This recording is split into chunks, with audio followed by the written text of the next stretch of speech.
और यहां जहां दिल्ली में आप खड़े, मास्क नहीं पहनता, मैं ओपनली आपको बोलूंगा नहीं पहनता, और लगभग 3 करोड़ से ज्यादा लोगों से मिला हूं, वर्क कर रहा हूं कोरोना के ऊपर भी, एक से एक वर्ल्ड के फेमस डॉक्टर्स के साथ बराबर। अगर है कोरोना तो बंगाल में रैली क्यों हो रही है?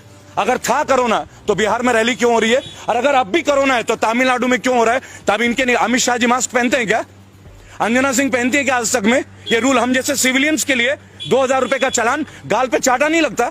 क्या दे दिया हम लोगों को? ब्यूटी पार्लर वाले घर बैठे रहे, टैक्सी वाले घर बैठे रहे, कोचिंग इंस्टीट्यूट वाले घर बैठे रहे, जिम चलाने वाले घर बैठे रहे, एक का भी किराया रुका गया, लोग बर्बाद हो गए, बर्बाद हो गए। उनके लिए बैकअप पैकेज रहा, इन्होंने बोला मुद्रा लोन दे दिया। चलिए आप पत्रकार हैं, 100 युवक ले लीजिए जो पोस्ट ग्रेजुएट हो, मैं तो गोल्ड मेडलिस्ट हूं, 100 गोल्ड मेडलिस्ट लेके आता हूं, बताइए कौन से बैंक में चलूं? आपको एक को मुद्रा लोन नहीं मिलता, कारण बैंक वालों को कोलैटरल चाहिए। Collateral, what is collateral? कि लोन तब देंगे जब आपके पास बैकअप रहेगा, जबकि गवर्नमेंट ये कहती है ये उन यूथ के लिए ये परियोजना है जिनके पास कुछ नहीं, अच्छी विचारधारा, हम एक प्रोजेक्ट उनको देंगे। Where is that project?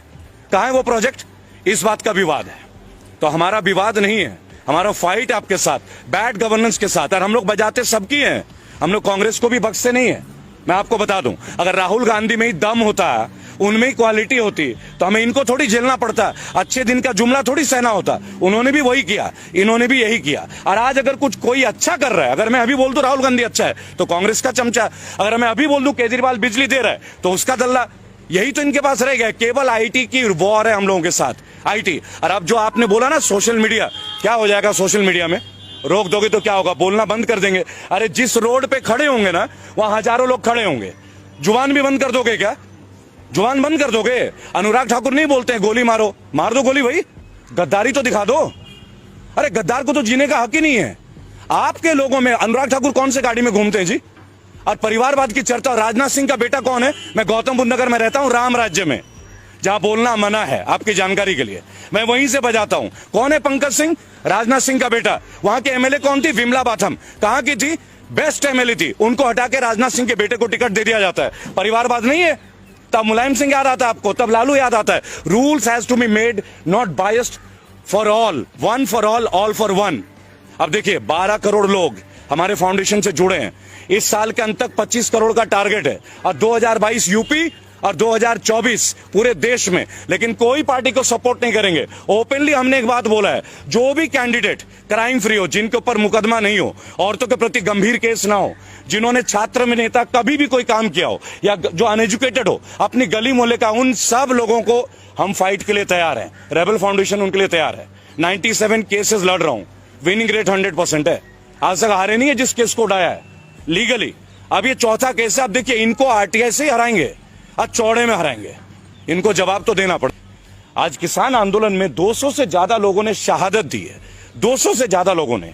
उनके लिए किसी को समय नहीं मिल रहा है, लेकिन राष्ट्रपति महोदय को इस कोरोना काल में एक स्टेडियम का अनावरण करने का समय मिल रहा है। और आप वो दौर देखिएगा किस तरीके का, मास्क पहन के लोग जा रहे हैं, स्टेडियम का नाम रखा जा रहा है, अंबानी कॉर्नर भी है, अडानी एंड भी है। ये भी आपको बता देना चाहूंगा। एक सवाल लोगों के मन में केवल ये रह गया, 23 तारीख को मैं कलकत्ता था, मुझे पता चला कि माननीय मोदी जी भी कलकत्ता पहुंच रहे हैं, तो मैं शहीद मीनार में था, मेरी वहां कॉन्फ्रेंस थी, और नेताजी सुभाष सेना के लोगों ने मुझे इन्वाइट किया था। उन्होंने जाके नेताजी सुभाष चंद्र बोस के बारे में कितनी ही बातें करी। 23 जनवरी, उन्हें जब भी किसी राज्य के कोई नेता की याद आती है ना, वो तुरंत फ्लाइट लेके पहुंच जाते हैं। अगर उनके दिल में सच में ये भक्ति होती है नेताजी सुभाष चंद्र बोस के लिए, या चंद्रशेखर आजाद के लिए, या प्रफुल्ल चाकी के लिए, या अशफाक उल्लाह खान के लिए, किसी भी हमारे शहीद आजम भगत सिंह के लिए, तो क्या ये स्टेडियम उनके नाम में नहीं करना चाहिए था? अगर वो ये करते तो हमें ये लगता कि नहीं, ये राजनीतिज्ञ नहीं है, ये नेशनल लीडर है। नेशनल लीडर, केवल प्राइम मिनिस्टर नहीं है। हमने मोदी जी को as a prime minister selection नहीं किया था, हमने उनको सिलेक्शन किया था एज अ नेशनल लीडर, कि एक साधारण व्यक्ति भी बिना खानदानी पॉलिटिक्स का, बिना पैसेपति, बिना पूंजीपति परिवार के, क्योंकि वो खुद को चाय वाले बताते हैं, राइट, तो वो प्रधानमंत्री बन सकते हैं। क्या फर्क रहा जब 2010 से पहले मायावती जी ने दलित प्रेरणा स्थल में अपना स्टैचू लगाया था, अपनी प्रतिमा लगाई थी, उन्होंने लोगों से आह्वान किया था कि मुझे पूजो, मुझे पूजो, ये कहा था। लेकिन तब यही लोग थे जो विरोध करते थे। आज इनको क्या हो गया भाई? आज आप अपना नाम की पूजा नहीं करा रहे हैं क्या? इस वक्त उनकी उतनी उम्र हो गई है, अब बहुत जल्दी आप ये भी देखेंगे कि भारत रत्न आपको ना मिल जाए, क्योंकि जिस देश में मौजूदा प्रधानमंत्री के नाम पे स्टेडियम होता है और उसका अनावरण मौजूदा राष्ट्रपति करते हैं, तो कहीं ना कहीं सबको टेंशन होती है। महंगाई पे देखिए, देश के असली मुद्दे इस वक्त स्टेडियम नहीं है। देश का असली मुद्दा अगर आप देखना चाहें, कोई भी नेशनल मीडिया जो हमारी बेसिक मुद्दे उन पे चर्चा नहीं कर रहा है। क्यों ना चर्चा करे महंगाई के ऊपर, क्यों ना चर्चा करे बेरोजगारी के ऊपर। ये वही जगह है जहां हमने प्रोटेस्ट किया था 14 तारीख को, और ये वही जगह है जब 22 तारीख को लाठियां भांजी गई एसएससी जीडी के बच्चों के लिए। क्या दोष है उनका? 50 लाख लोगों ने फॉर्म भरा, 50 लाख लोगों ने। 100 रुपए का फॉर्म था, अरबों रुपए कलेक्शन होते हैं। देश का सबसे बड़ा घोटाला है। कौन कहता है कि सरकार घोटाला नहीं करती? सबसे बड़ा घोटाला है फॉर्म घोटाला। अरबों रुपए कलेक्शन करते हैं आप टेस्ट के नाम पे, फॉर्म के नाम पे। और खुद नित्यानंद राय जो राज्यसभा के मंत्री है, वो कहते हैं कि 1.25 लाख वैकेंसी है, तो 54,000 को क्यों ले रहे हो? जिन लोगों ने रिटर्न टेस्ट दे दिया, मेडिकल टेस्ट दे दिया, फिजिकल टेस्ट पास कर दिया, और कोई टेस्ट बचा ही नहीं, इसके ऊपर कौन बात करेगा? क्या राष्ट्रपति महोदय को मैं ज्ञापन देने गया था, आपकी जानकारी के लिए 14 तारीख को राष्ट्रपति महोदय का मैंने ज्ञापन दिया है एसएससी जीडी के अभिभावकों के साथ, उनके बच्चों के साथ। मैं स्वयं था। प्रत्यक्ष प्रमाण को आवश्यकता नहीं कि आपको इस पुख्ता सबूत दें। क्यों नहीं उनके बारे में बात हो रही है? केवल एनडीटीवी को छोड़ के कोई क्यों नहीं दिखा रहा, या यूट्यूबर्स को छोड़ के कोई क्यों नहीं दिखा रहा? और कल से ओटीटी और हमारे यूट्यूब के ऊपर भी पाबंदियां शुरू हो रही है। पता है ये सब क्यों हो रहा है? वो कहते हम कांग्रेस मिटा देंगे, वो कहते हम ये मिटा देंगे। अरे आपको मिटाने की क्या जरूरत है भाई? आप अपने काम को इतना अच्छा कर लो ना कि दूसरे भी आपको जुड़ जाएं। ये भी आपको समझना होगा। आपका काम सर्वश्रेष्ठ होना चाहिए। अगर आप दूसरों को खत्म करने में सर्वश्रेष्ठ हैं, तो इसका मतलब आपको काम करने का आदत ही नहीं है। देखिए, ministry of finance, Anurag Thakur ji के इतने बड़े बड़े स्टेटमेंट थे। आज से 3 दिन पहले आप गूगल पे देखें, चाइना की कंपनीज को 50 प्रोजेक्ट को अब यस सिग्नल मिलने वाला है। ऑफिशियल है, मैं आपको कोई भी मनगढ़ंत बातें नहीं बताता। अब ये 50 जो प्रोजेक्ट है, परियोजना है, उधर गलवान घाटी में हमारा चल रहा है। पिछले 1 हफ्ते से आप देख रहे होंगे कि चाइना के अधिकारी निरंतर हमसे बात कर रहे हैं। क्यों बात कर रहे हैं भाई? हम क्यों बात कर रहे हैं उनके साथ? हम वास्तविक जो नियंत्रण रेखा है उसके ऊपर हमें बात करने की आवश्यकता क्या है? जो हमारा है वो तो हमारा है ना, इसके लिए हमें बात करने की क्या जरूरत है? अंतर्राष्ट्रीय लाइन ऑफ एक्चुअल कंट्रोल और लाइन ऑफ कंट्रोल ये आज से तो है नहीं, कोई आजादी के वक्त से है ना। ब्रिटिशर्स ने इस लाइन को खींचा था, तब हमने माना था। और उसके बाद आप बात कर रहे हैं, और फिर अभी बीच में आ रही है 3 दिन पहले कि चाइनीज कंपनी को 50 परियोजनाओं को ग्रीन सिग्नल मिलने वाला है। अनुराग ठाकुर का है जी, आप देख लीजिएगा, टाइम्स ऑफ इंडिया में देख लीजिए, ट्रिब्यून में देख लीजिए। मेरा केवल एक तात्पर्य है इन सब मुद्दों के दौरान कि देश में स्टेडियम का नामकरण हो रहा है मौजूदा प्रधानमंत्री के नाम पे, और उनका अनावरण कर रहे हैं मौजूदा राष्ट्रपति। वो राष्ट्रपति महोदय जिनको 200 लोगों की शहादत पे वक्त नहीं मिल रहा है, वो राष्ट्रपति महोदय जिनको मुरादनगर में एक, आप बोलते हैं ना कि हम प्राइवेटाइज का विरोध क्यों कर रहे हैं, आपको उदाहरण देंगे कि क्यों हम लोग उदाहरण दे रहे हैं कि आपको सरकारी संपत्ति आप क्यों बेच रहे हैं, उसके ऊपर उदाहरण है। आज से महज 1.5 महीने पहले मुरादनगर में एक परिवार का अंतिम दाह संस्कार था। आप सब यूट्यूबर्स आप परिचित होंगे इस समाचार से, और कई परिवार गए थे उनके अंतिम संस्कार के लिए। और 2 महीने पहले वो शवगृह बन के तैयार हुआ था, उसका जो भवन है, अचानक से छत गिर जाता है और 25 लोगों की अर्थी उठती है उसी शमशान घाट से। 2 महीने पहले कंस्ट्रक्शन, A क्लास कॉन्ट्रैक्टर, और 25 लोगों का जान खोना, और क्या मिलना? 2 लाख रुपए का मुआवजा। 2 लाख। जिस सरकार में सीना चौड़ा करके एक बीजेपी का कार्यकर्ता मिल जाए ना, मैं तो उनके बीच जाता हूं, उनसे एक बात पूछता हूं केवल, आप 5 लाख करोड़ की बात करते हैं कि जीएसटी में आपका कलेक्शन है, और हमारे देश के नागरिकों को 2 लाख रुपए का मुआवजा मृत्यु होने पे, वो भी जिसपे सरकारी रवैये के भुक्तभोगी हैं वो लोग, वो भुक्तभोगी हैं, तो इनके ऊपर कब बात होगी? कब बात होगी इनके ऊपर? इनको 2 लाख क्यों? देश तरक्की कर रहा है। आप ये कह रहे हैं कि देश तरक्की कर रहा है, राइट? अगर देश तरक्की कर रहा है तो देशवासियों से तरक्की होती है ना। देश का तरक्की क्या होता है? भारत की तरक्की क्या है? भारतीयों की तरक्की होती है, भारत की तरक्की। देखिए, मैं एक बात आपको बताना चाहूंगा कि ट्विटर का पर्पस क्या है? जेन्युइन इंफॉर्मेशन को लोगों तक पहुंचाना, अपनी फीलिंग्स को लोगों तक पहुंचाना। नेशनल मीडिया, जिसको अब हम लोग धीरे धीरे गोदी मीडिया के तौर पे जानने लगे हैं, कौन है ये नेशनल मीडिया? ये सारे सैटेलाइट चैनल। आप देखिए, रजत शर्मा जनता की अदालत करते थे। क्या रजत शर्मा ने कभी ये नहीं सोचा कि एक बार बाबा रामदेव से पूछे? ये वही बाबा रामदेव है जिन्होंने कहा था कि 30 रुपए में पेट्रोल मिलना चाहिए। ये वही बाबा रामदेव है जिन्होंने बोला था काला धन वापस आना चाहिए। देखिए, हम मोदी जी के हर चीज के खिलाफ नहीं है, कभी भी नहीं है, और व्यक्तिगत तौर पे तो उनके खिलाफ कभी भी नहीं। हम आज भी मोदी जी बोलते हैं, पूज्य नहीं बोलते, माननीय प्रधानमंत्री है। लेकिन अगर आपकी पॉलिसीज हमें तोड़ती हैं, अगर आपकी पॉलिसीज से लोगों का बेरोजगार का स्केल आउट डाउन हो रहा है, तो क्वेश्चंस तो उठेंगे, सवाल तो उठेंगे। और अगर आप में क्षमता है, आपके मंत्री में क्षमता है, तो आप उन सवालों का हमें जवाब दे दें। आप हमें जवाब दे दीजिए, हम संतुष्ट हो जाएंगे। आप हमारे सवालों का जवाब नहीं दे रहे, आप आरटीआई का जवाब नहीं दे रहे। जो आरटीआई, देखिए सबसे बड़ी बात क्या है, हमारे पास एक पावर था, राइट टू इंफॉर्मेशन। मैं खुद एक आरटीआई एक्टिविस्ट हूं। आज आरटीआई के जवाब मुड़ के नहीं आते, मुड़ के नहीं आते। क्यों नहीं आते भाई? ये किस तरह का गवर्नेंस है जहां आरटीआई के जवाब हमें नहीं मिलते? आप कैसे जानेंगे कि एसएससी जीडी, ये जो 1.25 लाख लोग हैं, physically fit, medically fit, written test pass, और कोई एग्जाम नहीं है। 3 इयर्स पहले इनका टेस्ट हुआ 2018 में। इसी तरह लोको पायलट के बच्चे इंतजार कर रहे हैं, 10,000 से ज्यादा बच्चे। यूपी पुलिस की भर्तियों के लिए निको पार्क लखनऊ, जहां मैं अब जाने वाला हूं, वहां लाठियां मिल रही है।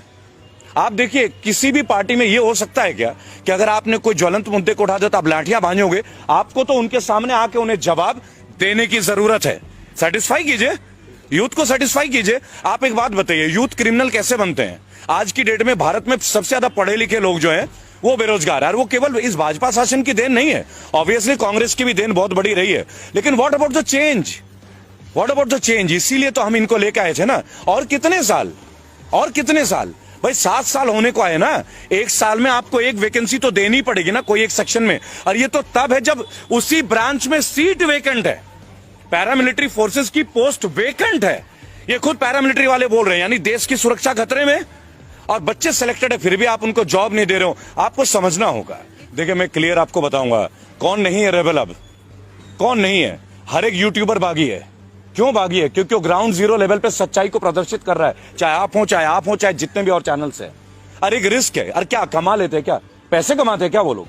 उन्हें भी लगता है कि हम अपने हिस्से की जिम्मेदारी राष्ट्र के प्रति निभाएं। क्या आपको लगता है कि जितने भी बैचलर ऑफ जर्नलिज्म करके बच्चे बैठे हैं, क्या उनको जॉब मिल रही है? क्या आप जाके देखिए, आज तक में कितनी रिक्रूटमेंट है, इंडिया टीवी में कितनी रिक्रूटमेंट है, एबीपी न्यूज में कितनी रिक्रूटमेंट है। वही रूबिका लियाकत, वही रजत शर्मा सालों से। क्या नेपोटिज्म नहीं है ये सब? वही अर्चना सिंह, क्या ये नेपोटिज्म नहीं है? यानी जो लड़के गोल्ड मेडलिस्ट करके पास होते हैं जर्नलिज्म करके, उन्हें क्यों नहीं मिलती नेशनल मीडिया? मैं भी उनमें से एक हूं। I myself I won the best result in year 2000 और the best one in my university, CCS university Meerut. मिल गया क्या मुझे? क्यों नहीं मिलता? उसके लिए आप क्या बोलेंगे कि आपने अच्छी मेहनत नहीं की? लेकिन हमें अपने हिस्से का वो जॉब नहीं चाहिए, लेकिन हमें अपने हिस्से का सम्मान तो चाहिए ना। और जो युवक आज डिपेंडेंट है, जिनका परिवार उन पर डिपेंडेंट है, देखिए लोग एमबीए कर रहे हैं, बीटेक कर रहे हैं, लोग पैसे ले रहे हैं, कर्ज ले रहे हैं, माँ बाप जमीनें बेच रहे, कोई जेवर बेच रहा है, बेटियों की शादियां रुक रही है कि पहले पढ़ ले, ये भाई नौकरी में लग जाएगा तो लोन लेके इनकी शादी ब्याह। ये भी एक ट्रेंड है भारत की, ये वास्तविकता। ये नहीं कि आज मोदी काल में हो गया, पहले से भी थी।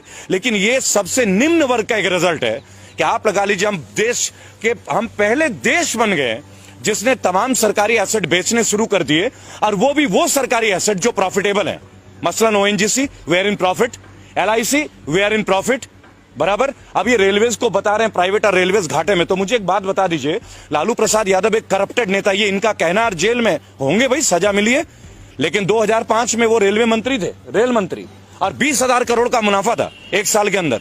तो क्या पॉलिसी थी वो? और इनके पास तो पूरी स्ट्रैटेजी है। निर्मला सीतारमण जैसी स्पीयर हेड है, स्मृति ईरानी जैसे स्पीयर हेड है, सनी देओल जैसे स्पीयर हेड है, कंगना जी है, अक्षय कुमार है, सुनील शेट्टी भी ताजा जुड़े हैं इनसे, अजय देवगन भी जुड़े हैं। तो ये क्यों नहीं उसको ग्रोथ में ले आ पा रहे? क्या आप एक बात बताएं, क्या अपने चीजों को प्राइवेट करके हम मजबूत होते हैं क्या? वो कहते हैं सरकारी लोग काम नहीं करते, तो ये तरीका है। आप विभाग ही खत्म कर दोगे तो एक काम करो, मंत्री भी प्राइवेट कर लेते हैं। आप भी तो सरकार का रिप्रेजेंटेशन कर रहे हो ना, क्यों लेते हो पेंशन? पिछले 6 साल में 3 बार माननीयों की तनख्वाह बढ़ी है। मैंने अभी यशपाल आर्या, जो कि उत्तराखंड के कद्दावर नेता हैं बीजेपी के, मैंने उनसे एक बात पूछा कि भाई साहब, आपके ड्यूटी में जो आईपीएस है ये बेईमान है क्या? ये पुलिस वाला हरामखोर है क्या जो इसको पेंशन नहीं मिलती?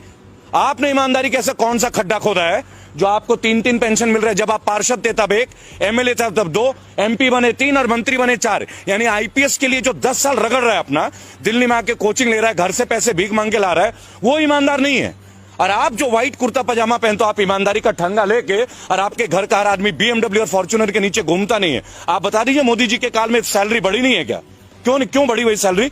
अगर आप ईमानदारी का परिचय देते, घटाइए ना, एनपीएस उन पे भी लागू कीजिए, पेंशन बंद कर दीजिए।